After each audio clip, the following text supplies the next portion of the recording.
ቪዲዮ ላይክ በማድረግ ብዛታችሁን አሳዩ። ሌላው አሹ ከስንት ጊዜ በኋላ እውነታው ፊት ለፊቱ ለሮሚ ሲነግራት አይታችኋል።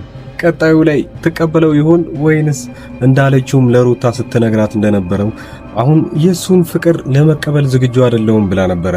በሰዓቱ ግን ካጠገቧ እንዲለያትም አትፈልግም። አሁን ያላት የምትመልሰው መልስ በጣም ከባድ ነው የሚሆነው። ሮሚ በዚህ ሰዓት ላይ እየጠበቃት ያለው አሹ እኔ ከዚህ በፊት ያለውን ጊዜ ብዙውን ጊዜ ተቋቁሜዋለሁ። በአሁኑ ታዲያ ይህን ሁሉ ለመደበቅ አቅም አንሶኛል። ዛሬ አንድ ትልቅ ጥፋት አጥፍቻለሁ። ታዲያ እሷ ፊት ለፊት ወይንም ደግሞ የፍቅር እናት ፊት ለፊት አንድ ሰው ደብድቦ ነበረ። የደበደበውን የገዛ ጓደኛውን ስለመታበት ውጪ ያለውን ነገር እሱ ብቻ ስለሚያውቀው ነበር። በዛ ሰዓት ግን ፊት ለፊቱ እረፍ እያለችው እንኳን ማቆም አልነበረበት። ማቆም ባለበት ሰዓት ላይ ማቆም አልቻለም ነበረ። ያኔ ግን በጣም እንደተናደደችበት ሲያውቅ ቀን ሙሉ ያጠፋው ጥፋት በጣም ስላናደደው በዚህን ሰዓት ላይ ደግሞ ለሮሚ የደበቅኳትን ነገር መናገር አለብኝ ብሎ እንዲናደድ አድርጎታል። ሲገፋፋውም የነበረው ይሄ ነበረ። አሹ ግን ከዛ በፊት ብዙውን ጊዜ ሞክሮ ነበረ ሊያናግራት። እንደውም እየጠበቃትና ብዙ ጊዜ እያስጠራት አንድ ምነግርሽ ነገር አለ ብሎ ሊጀምር ሲል ሌላ ሰው እየመጣበት ብዙውን ጊዜ ረጅም ጊዜ ወሰደበት። በአሁኑ ግን በቃ አፍርጦታል። ነገር ግን እንደዛ ከማሰባችሁ በፊት አንድ ነገር ልንገራችሁ። ምናልባት እኮ አጠገቡ ቁጭ ብላ እሱ በሐሳቡ እንደዚህ ብዬ በነግራት የምትመልስልኝ መልስ ምን ሊሆን ይችላል ብሎ ሐሳብ ላይም ሊሆን ይችላል። ነገር ግን ሐሳብ ላይ ካልሆነና ያንን ነገር ከነገራት በኋላ ለሱ እፎይታ ነው የሚሆንለት ማለት ነው። ሮሚ ግን ከባድ ነው የሚሆንባት። ባንዴ መቀበልም አትፈልግም። ከተቀበለችው እሱ ለየት ሊልብኝ ይችላል ወይንም ደግሞ እኔ ዝግጁ አይደለሁም ልጎዳው እችላለሁ ብላ እንድታስብ አድርጓታል። ካልተቀበለችው ደግሞ ልቡ ይሰበራል።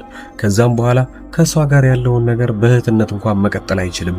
ያኔ ነግሯት እንዳልተቀበለችው ሲያቅ ምን ያህል ሊናደደም እንደሚችል በዛውም ጊዜ ልታስቡ ትችላላችሁ። ወደነ ለሊ ቤተሰብ ስንመጣ ለሊ እንግዲህ ብዙ ጊዜ የደበቀችውን በሽታ ባቡሬ በስተመጨረሻ ከሐኪሙ ወይንም ከዶክተሩ ሰምቷል። ከዶክተሩ ሲሰማ ግን ብዙ ትዝታዎች እየመጡበት ያኔ እንዴት ይሄን ያህል ልታርቀኝ ትችላለች? ይህንኑ ነገር ለኔ መናገር ነበረባት ይላል። ትዝታው ሊወስደው የቻለው ባቡሬ ያኔ እሷን አግቷት ገንዘብ ብቻ እንደሚፈልግ እየነገራት እሷ ግን ማናቸውም ሰዎች እሷን እንደማይጠጓትና እኔ ገንዘብ ሳይሆን ሰው ነው የሚያስፈልገኝ ብላ እያለቀሰች ያኔ ስትነግረው የነበረው ነገር ትዝ አለው። አሁንም ቢሆን ያንን ነገር ትዝ ያለበት ምክንያት አንደኛ ርቋታልና ይህንን ደግሞ ምክንያቱን አያውቅም ነበረ። እሷም ደግሞ ያልነገረችው እሱ እንዳይጎዳ ስለምትፈልግ ብቻ ነው። ያው ይሄ ሕክምና ሊደረስበት ያልቻለው ነገር ቢኖር እሷ የያዛት ነገር ከጊዜ በኋላ እንደምትሞትና ይሄ ነገር እየሰፋ ሄዶ ደረጃው ሲቋረጥ ሕክምና እንደሌለው ጭምር ስለምታውቅ ነው ለሱ መናገር ያልፈለገችው። ብትነግረው ምንም አይነት መፍትሄ ማላችን ስለማይፈጠር ነው ብላ ነው የምታስበው። ያን ያህል ነው የምትወደው ባቡሬን። ለዛም ነበረ ወዲያውኑ ያን ጊዜ አግቷት ብር እየጠየቃት የነበረው ጊዜ ትዝ ብሎት ምን ያህል ለሷ ክፉ እንደነበረና ምን ያህል እንደጨከናት እያሳየን ሲጸጸት አሳይቶናል።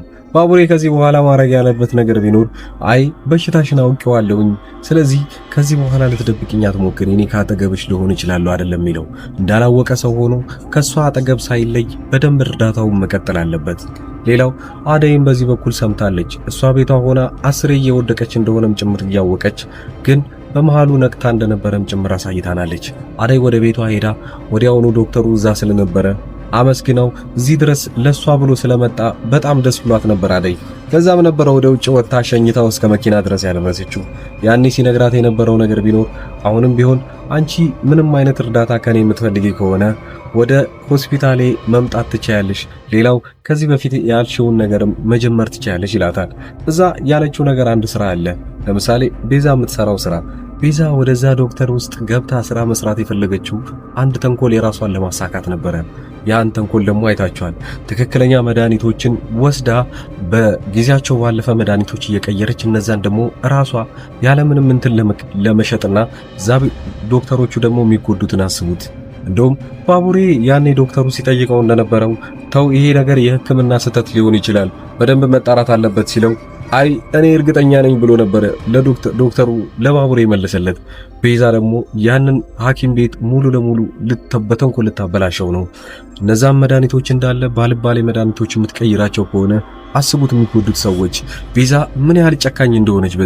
በዚህ ላይ ደግሞ ወንድሟ በዚህ ነገር እያገዛት ነው ያለው እና ወንድሟን እየጠየቀችው ያለችው አንተ እሷን በፍቅር ትቀርባትና በደንብ እንድትስማማ ካረካት ወደዚህ ስራ እናስገባታለን። በኋላ ላይ አደጋዎች ምናልባት የሚፈጠሩ ከሆነና እኛም እንያዝ ከሆነ እሷን ከፊት ለፊት አድርገናት ያው የዚህ ሁሉ ተንኮል አቀናባሪና የዚህ ሁሉ ስሟ ሊጠራ የሚችለው ፍቅር እንዲሆንና እኛ ደግሞ ከጀርባ ሆነን ከተደበቅን ስማችን ራሱ ማንም አያነሳው በወንጀልም አንጠየቅም ብለው ነው የሚያስቡት። ምን ያህል ጨካኝ እንደሆነ ይኸው በዚህ ነው የሚያሳየው። ፍቅር ድጋሚ አደጋ ውስጥ ልትገባ ትችላለች። ፍቅር እዛ ቤት ውስጥ አሁንም እያሳሰባት ያለው ነገር ቢኖር የዴቭ ጉዳይ ነው። ዴቭን ከልጅነቴ ጀምሮ እኔ እናንተ አንድ ላይ ነው ያደግነው። አሁን ደግሞ እንደ ወንድሜ ነው ማይሽ ትለኛለህ። ይሄ ልቤን ይሰብረዋል። አንተ ደግሞ ያው አደይም ማግባት የለብህም እሷ በጭራሽ ላንተ አትገባህም እያለች ብዙ ጊዜ ትጨቀጭቋለች። ዴቭ ደግሞ በራሱ በኩል እንግዲህ ከፍቅር ጋር ጊዜ እንኳን ማሳለፍ አይፈልግም። ከሷ ጋር ራሱ ማውራት አይፈልግም። ነገር ግን እናቱ እየጠየቀችው ነው። እባክህ ፍቅርን ያት እሷ እዚህ ቤት ውስጥ ያልተገባ ባህሪ እያሳየች ነው። በጣም ትልቅ ነገር ተለውጣለች። እኔ ምንም ልችላት አልቻልኩም።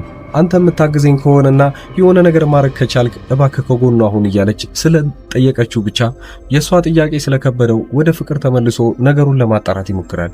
እንደዚህ መሆን የለብሽም። እስከ መቼ ድረስ ነው በዚህ መልኩ የምንቀጥለው? እኔ ፍላጎት ሳይኖረኝ አንቺ በግድ የራስሽ ልታረጊኝ አትችይም። እኔ የራሴ የሆነ ትዳር ሊኖረኝ ነው። የራሴን ህይወት ማስተካከል አለብኝ። አንቺን በዚህ ሰዓት ሽሩሩ ምልበት ሰዓት የለም ብሎ ነገሩን በእርጋታ ለማስረዳት ይሞክራል። እሷ ግን አሻፈረኝ ነው እያለች ያለችው። አሁንም ቢሆን እጇን አጣጥፋ እንደማትቀመጥና እዚህ ቤት ውስጥ ደግሞ እንደ ምስኪንና ራሷን እየጎዷት እንዳሉ ሰዎች አድርጋ ነው የምታየው። ይህንን ምን ያህል ጊዜ ልትቀጥልበት እንደምትችል ባይታወቅም ማለት ነው። በስተመጨረሻ የምናነሳው ነገር ቢኖር የለሊን ጉዳይ ነው። ለሊ በምን መልኩ ትድናለች የሚለውን አሳይቶናል። 10% የመዳን ምክንያት ስላላት እነዛን ነገሮች በተገቢ ሁኔታ ካደረገች መዳን ትችላለች ብሎ ዶክተሩ እንደነገራት ጭምር ነው። ዶክተሩ ሌላው ሰበብ የሚፈልገው ከአደይ ጋር በምንም አይነት መልኩ እሷን ማግኘት በሚችልበት ምክንያት እየፈጠረ እሷን ማግኘት ይፈልጋል። ዴቭ ጉዱ ፈላ በዚህ ሁኔታ ላይ አንዴና እስከ መጨረሻ ጊዜ እስኪያያቸው ድረስ ነው። ያው በቅርቡ ይሄንን ጦርነት አብረን የምናይ ይሆናል። ድራማው እየተከታተላችሁ ያላችሁት እኔ በማቀርብላችሁ አሪፍ ከሆነ ከተመቻችሁ ቻናሉን ሰብስክራይብ ማድረጋችሁን አትርሱ። በቀጣይ ብዙ ቪዲዮዎች ጋር ስለምንገናኝ ከዚህ በመቀጠል ማሳያችሁ የተለያዩ አዲስ አበባ ውስጥ ቁጭ ብዬ የምሰራቸው ስራዎች አሉ። እናንተ ማንኛውም ኤሌክትሮኒክስ ዕቃና ለእናንተ ወደ ቤተሰቦቻችሁ መላክ የምትፈልጉት ዕቃ ካለ እኔም በቴሌግራም በዋትስአፕና በኢሞ ማናገር ትችላላችሁ። የምንልካቸው ዕቃዎችን እንያቸው። 2 ሳምሰንግ የተመሳሳይ ስልኮች ናቸው። እነዚህ ስልኮች በ17000 ብር ብቻ አዲስ የመጡ ስልኮች ናቸው። ኦልሞስት 4 ወር አካባቢ ነው የሆኑት አዲስ ከወጡ ማለት ነው ስልኮቹ ራሱ እና አንድ ሰው ብቻ ነው 2 ያዘዘኝ።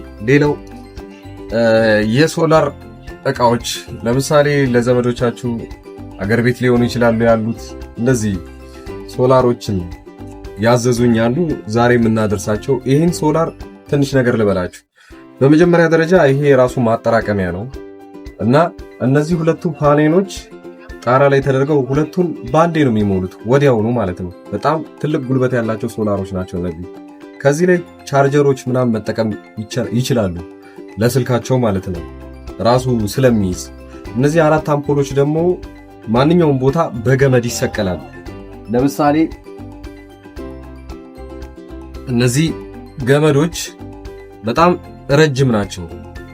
የራሳቸው ማብሪያ ማጥፊያ አላቸው እንደምታዩት እና አንዱን ጣራ ላይ አርጋችሁት መሬት ላይ ደግሞ ይሄንን ማብሪያ ማጥፋ ማስቀመጥ ይችላል። ልክ እንደ ዋነኛው ኤሌክትሪክ ዝርጋታ ነው እነዚህ የሚቀመጡት እና ፓወር ባንኩም አንድ ቦታ ነው የሚቀመጠው የራሱ።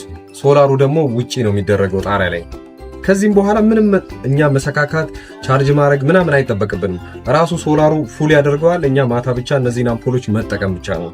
በጣም ባሪፍ ዋጋ በ14000 ብር ብቻ ማለት ነው። ሁለቱን ሶላርና 4 አምፖል ያለው እንደዛው ሶላር የሚቀንሱ ደግሞ ሌሎችም አሉ። በጣም የሚቀንሱ ከ6000 ብር ጀምሮ አሉ ሶላሮች ለቻርጀር እና ለቤት ውስጥ አምፖሎች የሚሆኑ ለተለያዩ ነገሮች። በዛው ልክ ደግሞ ከፍ እያሉ የሚመጡ አሉ። እስከ 40000 ብር የሚሸጡ ትላልቅ ለምሳሌ ቲቪዎችን ምናምን እንዲሰራ የሚፈልጉ ሶላሮች አሉ። እነዛ ከ30000 ብር ጀምሮ እስከ መጨረሻው እስከ 100 ምናምን የሚሸጡ ሶላሮች አሉ። እናንተ የፈለጋችሁትን ማዘዝ ትችላላችሁ። ስልኮችም እንደተባለው ብዙ ስልኮች የምታዘዘው ስልክ ላይ ነው እና አሁን ይሄ አንድ ሰው ቦታ ላይ የሚላክ ነው። ከዚህ በፊት ልጅቷ አዛ ያንን ከደረሰላት በኋላ ልክ ነው ብላ ለጓደኛዋ ደግሞ ከዛ በኋላ ያዘዘችው ስልክ ነው። በጣም አሪፍ ስልክ እና ይሄ ስልክ ከወጣ ቢያንስ 4 ወር ምናምን ቢሆነው ነው። እናንተም እንደዚሁ ማዘዝ ትችላላችሁ። ሌሎች ያዘዙ ልጆች ደግሞ ከዚህ በመቀጠል ማሳያችሁ ነው። እናንተ የምትፈልጉትን ዕቃ ብቻ በዋትስአፕ በቴሌግራም እና በኢሞ ለኔ መናገር ብቻ ነው የሚጠበቅባችሁ። ከዛ ዋጋውን ከተስማማንና ቦታውን ካወቅም በኋላ እናንተ ወዲያውኑ ዕቃው የሚደርስላችሁ ይሆናል።